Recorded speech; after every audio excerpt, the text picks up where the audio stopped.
ولا حول ولا قوة إلا بالله. أما بعد، عقائد کا سلسلہ چل رہا ہے. اس میں آگے کا عقیدہ آج ہمارا یہ ہے کہ اہل سنت والجماعت کے مسلمہ متفقہ عقیدوں میں ایک عقیدہ ہے کہ موضوع پر مسح کرنا جائز ہے. موضوع پر مسح کرنا جائز ہے. موضوع کہتے ہیں وہ چمڑوں کے بنے ہوئے جو ساکس ہوتے ہیں. یو پی وغیرہ کے جو علاقے ہوتے ہیں وہاں پر یہ چمڑے کے موزے مشہور ہوتے ہیں اور اس میں پیر پہن لیتے ہیں تو وہ جو ہے ٹخنے کو ڈھانپ لیتا ہے, پنڈلی تک پہنچ جاتا ہے. تو یہ چمڑے کا بنا ہوا ہوتا ہے. سردی چونکہ وہاں پر سخت ہوتی ہے تو لوگ کثرت سے وہ تمام علاقے جہاں پر سردی زیادہ رہتی ہے تو وہاں پر چمڑے کے موزے استعمال کیے جاتے ہیں.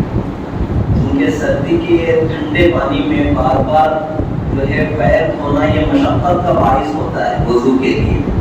تو شریعت نے اس کی اجازت دی ہے, فیسلٹی دی ہے کہ سردی کی وجہ سے یا کسی وجہ سے اگر پیر میں چمڑے کے موزے پہن لیے جائیں تو وضو کرتے وقت میں ان کو دھونا ضروری نہیں ہوتا بلکہ صرف ان پر مسح کر لینا کافی ہوتا ہے. یعنی پانی سے ہاتھ تک کریں گے اور ان 3 انگلیوں کو اوپر تک چڑھا دیں گے. انگلیوں سے لے کر اوپر تک جو ہے 3 انگلیوں کو پھیر دیں گے تو یہ پیر کا دھونا مکمل ہو گیا. تو اس کو کہتے ہیں موضوع پر مسح کرنا. وضو کے لیے پیر دھونے کی بجائے جو ہے موضوع پر مسح کرنا. تو اہل سنت والجماعت کا متفقہ یہ نظریہ ہے کہ سفر کی حالت میں ہو یا حضر کی حالت میں ہو, اقامت کی حالت میں ہو, موضع پر مسح کرنا جائز ہے.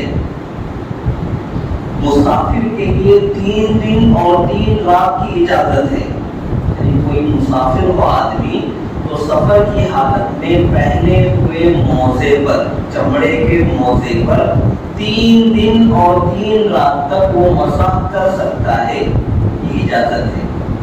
اور اگر اقامت میں ہے کوئی آدمی یعنی اپنے وطن میں موجود ہے جیسا ہم سب یہاں پر اپنے علاقے میں موجود ہیں تو شریعت نے 1 دن اور 1 رات کی اجازت دی ہے. ابھی صبح میں پہن لوں تو آج کا پورا دن اور پوری رات میں اس موضع پر مسح کر سکتا ہوں, مجھے پیر دھونے کی ضرورت نہیں ہوگی. تو مسافر کے لیے 3 دن اور 3 رات شریعت نے اجازت دی ہے موضع پر مسح کرنے کی. اور مقیم آدمی کے لیے 1 دن اور 1 رات کی اجازت دی ہے. تو یہ موضع پر مسح کرنا, چمڑے کا موزہ, تو یہ حق ہے. اور کتاب و سنت سے تواتر کی حد تک یہ چیز ثابت ہے. 70 صحابہ سے یہ چیز نقل کی گئی ہے. اسی لیے اہل سنت والجماعت کے نزدیک متفقہ جو ہے یہ موقف ہے کہ چمڑے کے موزے پر مسح کرنا جائز ہے. چاہے وہ بالکل ڈائریکٹ چمڑے کا موزہ ہو یا پھر اونی یا سوتی موزہ ہو, اس کے اوپر جو ہے چمڑا چڑھا دیا گیا ہو, ایسے کے اوپر بھی مسح کرنا جائز ہے. یا پھر اتنا موٹا اور دل اونی ہو بالکل چمڑے کی طرح کہ اس کے اوپر مسلسل کئی میل تک پیدل چلنے تو وہ پھٹے نہیں. اونی موزہ ہے لیکن اتنا موٹا اور دل ہے کہ اگر وہ پہن کر چپل پہنے بغیر ہم 2-3 کلومیٹر چلیں تب بھی اس میں پھٹن پیدا نہ ہو. تو اتنا موٹا مودل اگر موزہ ہوگا تو وہ بھی چمڑے کے موزے کے حکم میں ہوگا. تو یہ 3 قسموں کے موزے پر مسح کرنا جائز ہے. یہ مسئلہ اور اصل عقیدہ میں نے آپ کو سمجھایا. امام اعظم ابو حنیفہ نعمان بن ثابت رحمۃ اللہ علیہ جو ہم سب کے امام ہیں, جن کی دین کی سمجھ, جن کے علم کی روشنی میں ہم سب دین پر عمل کر رہے ہیں, حضرت امام ابو حنیفہ رحمۃ اللہ علیہ سے اہل سنت والجماعت کی پہچان پوچھی گئی کہ پہچان کیا ہے اہل سنت والجماعت کی. تو حضرت امام صاحب رحمۃ اللہ علیہ نے فرمایا کہ جو شیخین کو افضل سمجھے, شیخین یعنی حضرت سیدنا ابو بکر صدیق رضی اللہ عنہ اور حضرت سیدنا عمر فاروق رضی اللہ تعالی, تو ان دونوں حضرات کو شیخین کہا جاتا ہے. تو جو شیخین کو افضل سمجھے پوری امت میں, اور خطنین یعنی 2 داماد حضور پاک علیہ السلام کے, سیدنا عثمان رضی اللہ عنہ اور سیدنا حضرت علی رضی اللہ تعالیٰ عنہ, یہ 2 داماد ہیں, خطنین ہیں. ان خطنین سے محبت رکھے اور موضع پر مسح کرنے کو جائز سمجھے, تو ایسا ہر بندہ اہل سنت والجماعت کہلائے گا.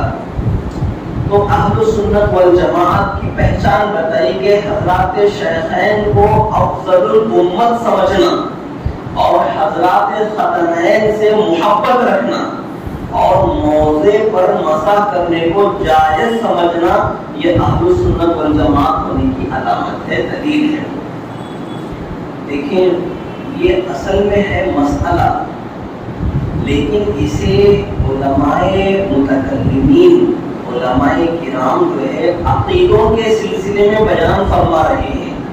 عقیدوں کی جو کتابیں ہیں ان میں یہ چیز لکھی گئی ہے, چل رہا ہے عقیدوں کا بیان اور لکھی گئی ہے, مسئلہ لکھا گیا ہے, ٹھیک ہے.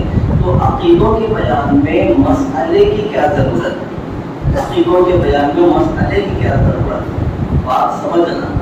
بات یہ ہے کہ بعض گمراہ فتنے ایسے ہوتے ہیں جو چند مسئلوں کو اتنی شدت کے ساتھ اٹھاتے ہیں کہ گویا عقیدے کے لیول پہ بیان کرتے ہیں, عقیدے کے لیول پہ ان مسئلوں کو بیان کرتے ہیں بعض گمراہ فتنے. تو ان گمراہ فتنوں کے اس متشدد نظریات سے بچانے کے لیے کچھ مسائل کو عقیدوں کے درمیان بھی بیان کر دیا جاتا ہے. کیوں؟ اس لیے کہ ان مسائل میں غلط روش کو فتنوں نے اپنی پہچان بنایا ہوتا ہے.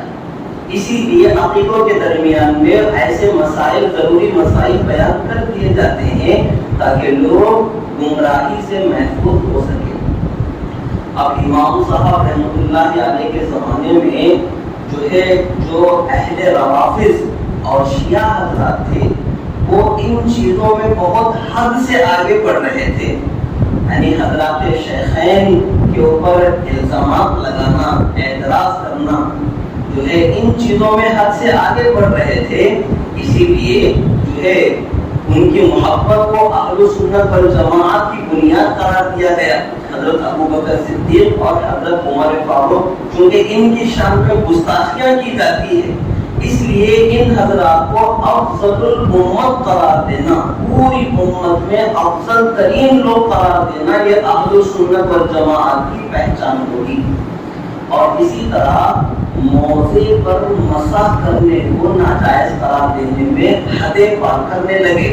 اسی لیے اس زمانے کے جو اکابر علماء اہل سنت تھے انہوں نے موضع پر مسح کرنا جائز قرار دینے کو اہل سنت والجماعت کی علامت اور نشانی قرار دیا.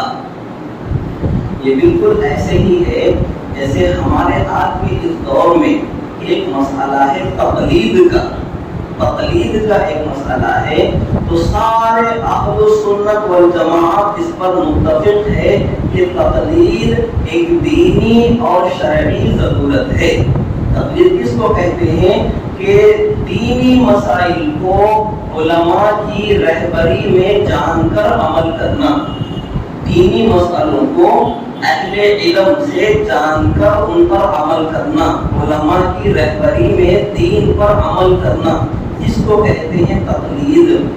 اور ہر صحیح سمجھ رکھنے والا، عقل اور شعور رکھنے والا یہ بات جانتا ہے کہ یہ بالکل فطری ضرورت ہے، فطری ضرورت ہے، فطرت کا تقاضا ہے کہ جو چیز ہم نہیں جانتے، جو ہمارا میدان نہیں ہے، ہم اس کے بارے میں ماہر لوگوں کی رہبری میں جان کر عمل کریں۔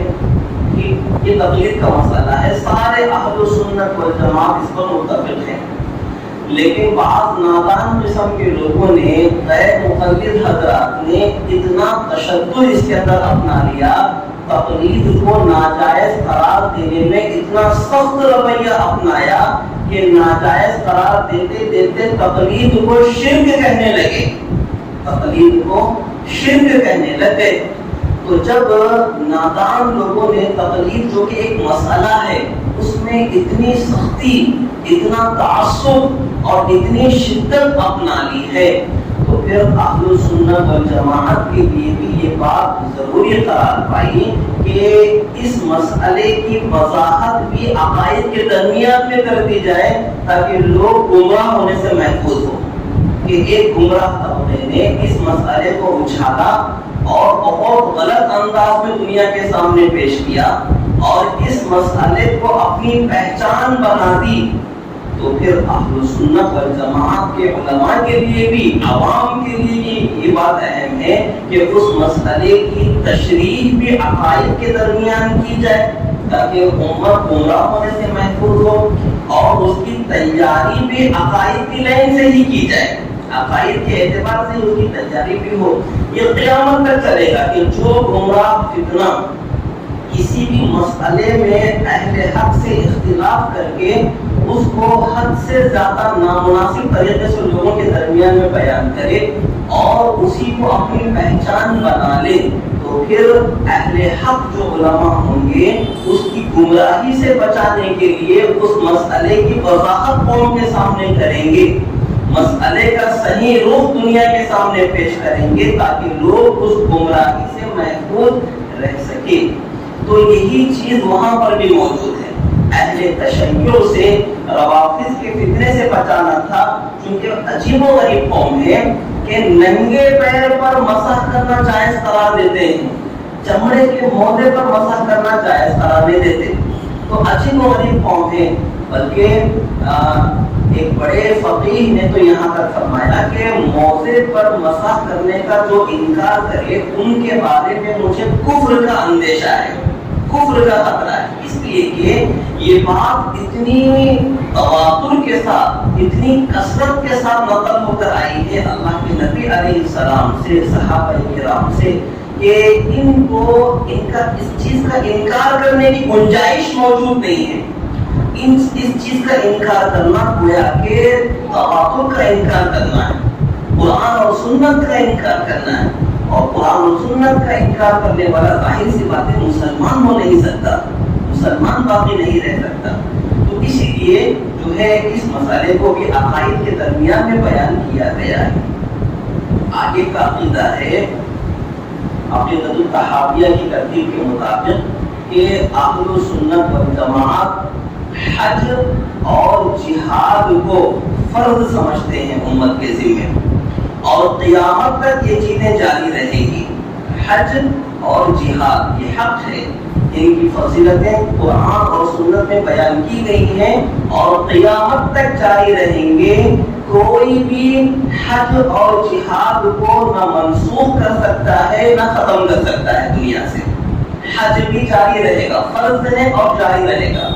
ہر وہ بندہ جس کے پاس شریعت کے بتائے ہوئے حساب سے مال ہوگا اس کے اوپر حج کرنا فرض ہو جائے گا، نہیں کرے گا تو بہت بڑا گنہگار ہوگا۔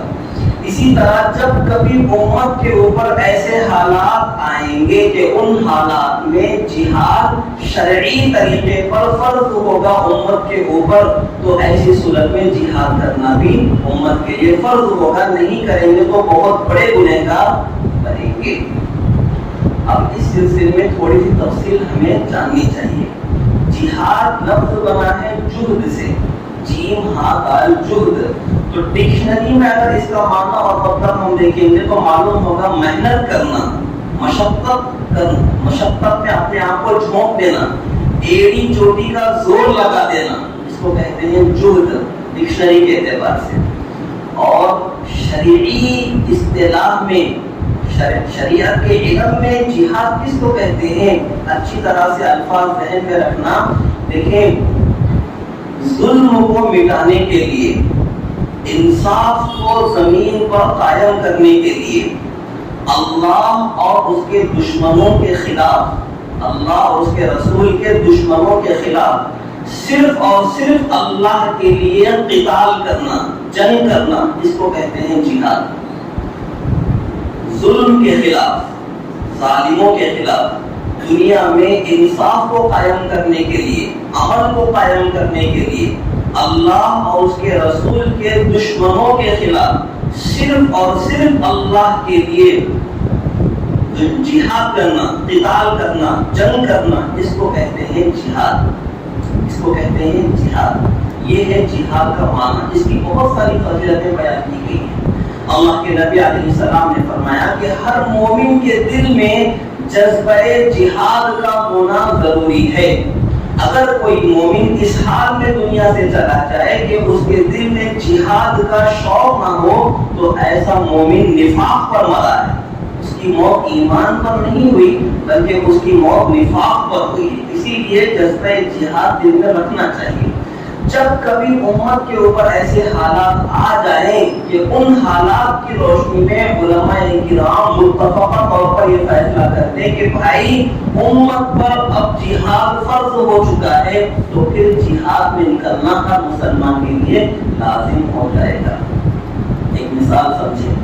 ہندوستان پر انگریزوں نے قبضہ کیا انڈیا کے اوپر، اور انگریزوں کا مقصد صرف اس ملک کی زمین پر قبضہ کرنا نہیں تھا بلکہ سرزمین ہند سے، ہندوستان سے اسلام کا بیڑا غرق کرنا تھا. اسلام کو مٹانا بھی ان کا مقصد تھا. جب اس وقت کے علماء کرام نے انگریزوں کی یہ بدنیتی کو بھانپ لیا کہ ان کی نیت اتنی گندی ہے، یہ چیز سوچ لی، تو علماء کرام نے فتویٰ دیا مسلمانوں کے لیے.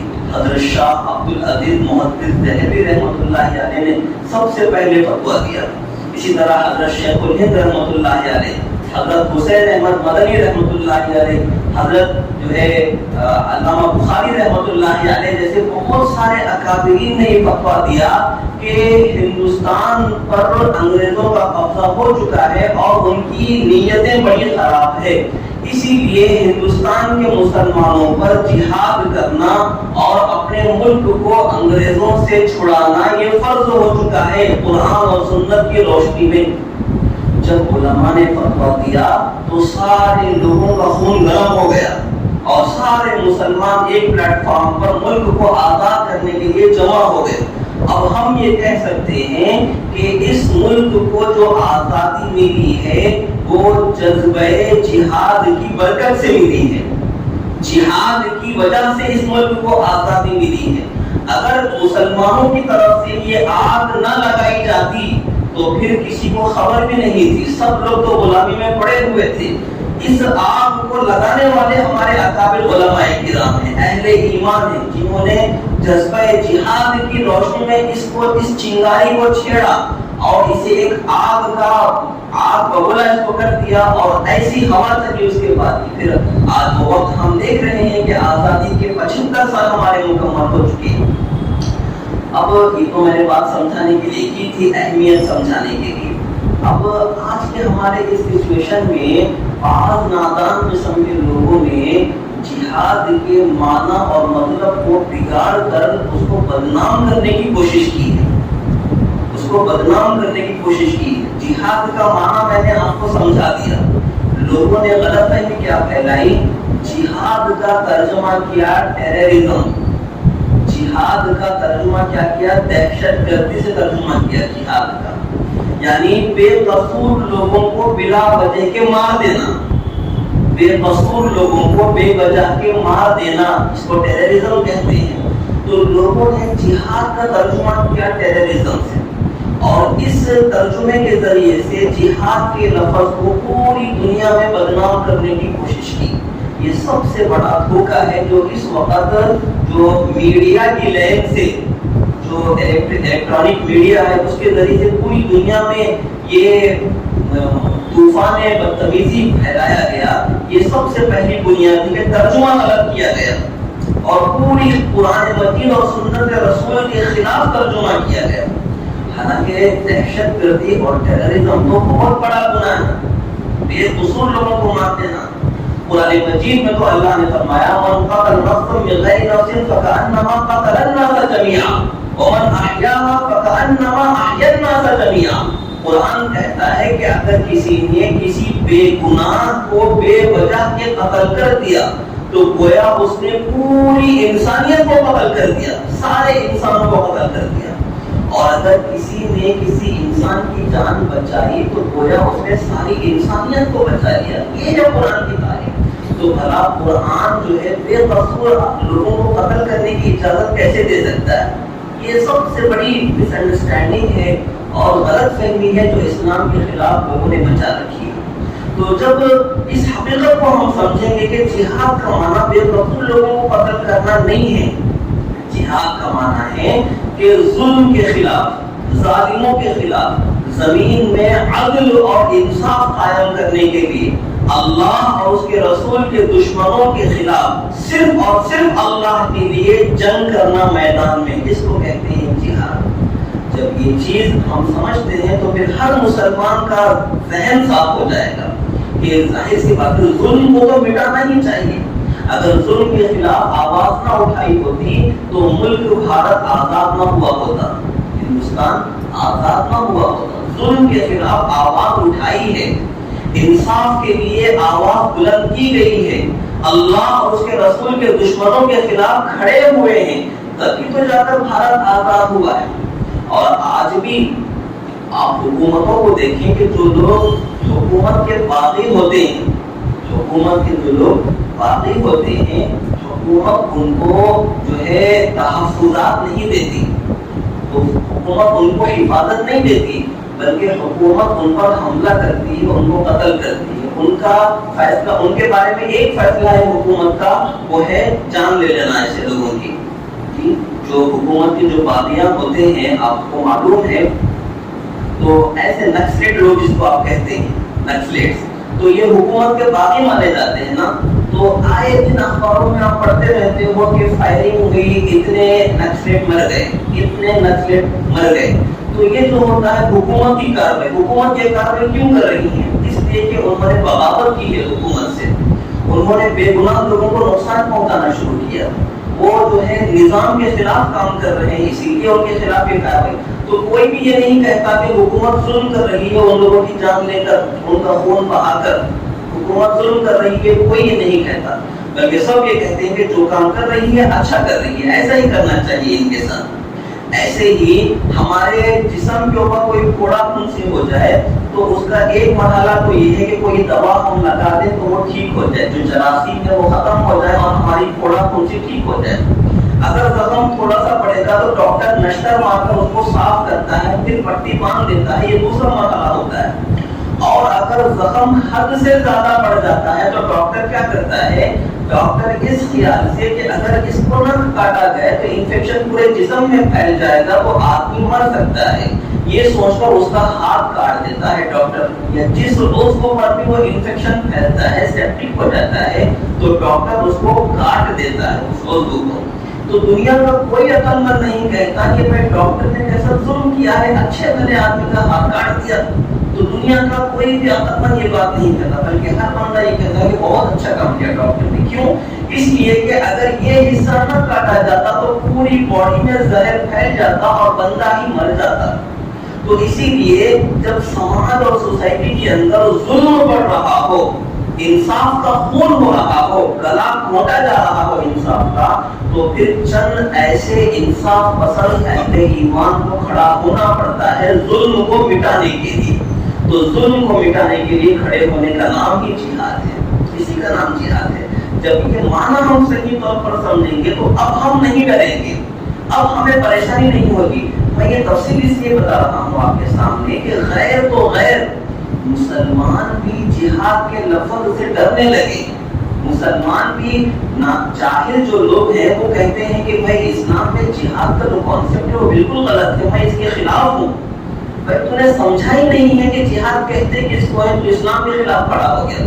تو کہتا ہے خود کو مسلمان, میں مسلمان ہوں لیکن مجھے اسلام کا اس حکم کے اوپر مجھے اعتراض ہے, میرے سوالات ہیں, یہ غلط ہے کام.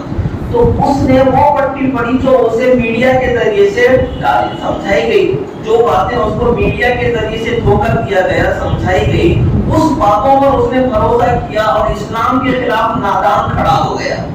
اگر وہ علماء سے اپنا رابطہ پیدا کرتا اور علماء سے بات سمجھتا کہ بھائی عالم صاحب جہاد کے بارے میں اتنا برا بھلا کہا جا رہا ہے, مجھے صحیح کانسیپٹ سمجھا دیں کہ جہاد کہتے کس کو ہے, تو عالم صاحب اس کو سمجھاتے کہ بھائی یہ معنی ہے, یہ مقصد ہے, تو پھر بندے کا دل صاف ہو جائے, اس کی عقل کھل جائے اور پھر وہ پوری دنیا کے سامنے کہہ سکے کہ یہ ظلم کر رہی ہے یہ میڈیا جو اسلام کے خلاف پروپیگنڈا کر رہی ہے. جہاد کے لفظ کو لے کر اسلاموفوبیا جو چلایا جا رہا ہے میڈیا پر, اسلام کے خلاف جو ذہن بنایا جا رہا ہے میڈیا پر, یہ سراسر ظلم کیا جا رہا ہے. اگر یہ صحیح معنی اور مطلب کو سمجھ جائیں تو کبھی ایسی حرکت نہ کریں گے, بلکہ یہ خود یہ گواہی دیں گے کہ بالکل یہ ایک تو فطرت کا تقاضا ہے اور انسانی ضرورت ہے. اس لیے کہ اگر اس چیز کو ختم کر دو تو پھر انسانیت دم توڑ دے گی دنیا کے اندر. تو اللہ پاک ہمیں اسلامی ان عقائد پر, ان نظریات پر مرتے دم پر قائم رہنے کی توفیق عطا فرمائے. وما توفیقی الا باللہ.